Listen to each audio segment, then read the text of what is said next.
امام حسین در دوران کودکی محبوب پیغمبر بود. خود او هم پیغمبر رو به نهایت دوست می داشت. حضرت 6-7 ساله بودن که پیغمبر از دنیا رفته است. یک چهره پیغمبر به صورت یک خاطره بیزوالی در ذهن امام حسین مونده است و عشق به پیغمبر در دل او هست. بعد خدای متعال علی اکبر را میدهد به امام حسین. وقتی این جوان یه خورده بزرگ میشه یا به حد بلوغ میرسه، حضرت میبیند که درست چهره پیغمبر است.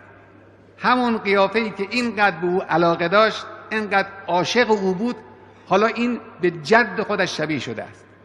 حرف میزند، صدا شبیه صدای پیغمبر است. حرف زدن شبیه حرف زدن پیغمبر است. اخلاق شبیه اخلاق پیغمبر است. همون بزرگواری، همون کرم، همون شرف. بعد اینجوری میفرماید که کنا اذا اشتقنا الی نبیک نظرنا الیه. هر وقتی که ما دلمون برای پیغمبر تنگ میشد به این جوان نگاه میکردیم.